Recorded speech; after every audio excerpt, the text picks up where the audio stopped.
Nathaniel, I want you to share what is financial planning? Yeah, I love it. I love it.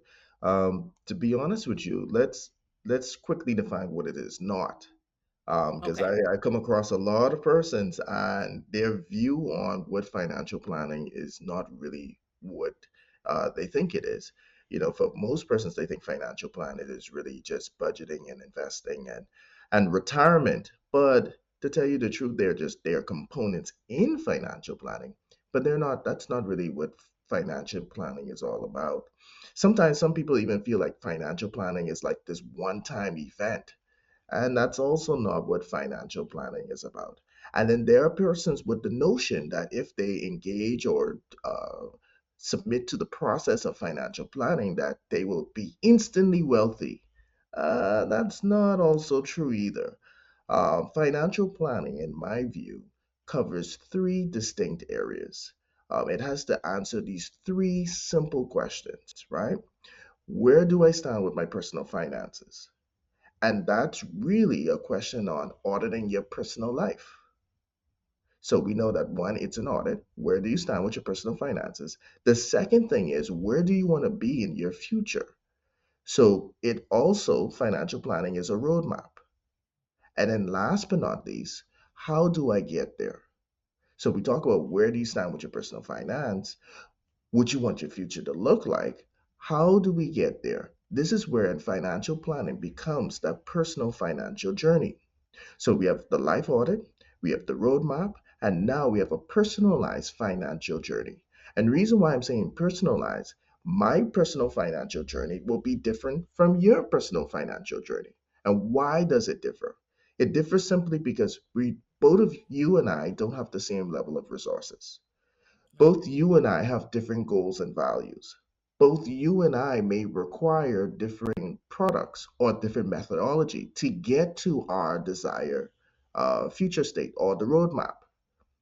When we are audited, when we look at our lives, we're just starting at different points. And so this is why it's so personal essentially to where you're going and what you want to achieve out of life. With financial planning, is it do am I coming out with an actual document, or what is it that I get from financial planning?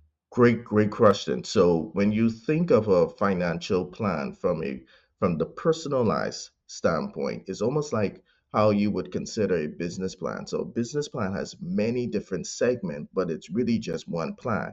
It's the same thing with a financial plan. It has many different segments. Matter of fact, let's narrow it down. It has a total of eight critical areas that you have to include, you have to touch upon, you have to be, or there has to be some level of awareness to. And more importantly, it also plays a role in understanding what may need or what you may need to put in place in order to achieve whatever the end goal is. So in your financial plan, the document should highlight or should state your cash flow standing and the mechanisms or strategies that you're going to implement. It should also include your retirement component, what products or what vehicles that you're going to use for retirement. It should also include your investment, which is separate from retirement, what active vehicles and asset classes that you should be engaged in. And then from there, it also has risk management, or in better words, insurance. What are some of your risk or insurance needs? From there, you transition over into estate planning. So, what are the necessary legal documents that you might need to deploy in order to ensure and to protect your estate and to ensure that there is some level of distribution of assets that you would have accumulated in your estate? And then after that, you have things like lending or debt management. You have taxation, which is a big one for a lot of persons. And last but not least, you have family planning. And when I say family planning, we're not just talking about having a bunch of children, but we are talking about it from the standpoint of understanding the dependents in your life, whether you're dealing with dependents who are children under the age of 18, or dealing with adult dependents. So when we zoom in this particular area, we're looking at things like, for example, if you have a child under 18, and I would say if the parents, for the most part, if they're someone who would have had at minimum a bachelor's uh, level education or master's or PhD, there's a 80% chance that they would want their child to go off to post-secondary education or tertiary level education. With that being said, if that is going to be the angle or the expectation at least, then we need to look at things like a college savings plan. We need to look at things such as life insurance for the child. But if we're dealing with an adult dependent, it could be your mother, your father, or even just a sibling who may not be as responsible. Um, I'm not saying that they're not functional in life, but they may not be as responsible as you are.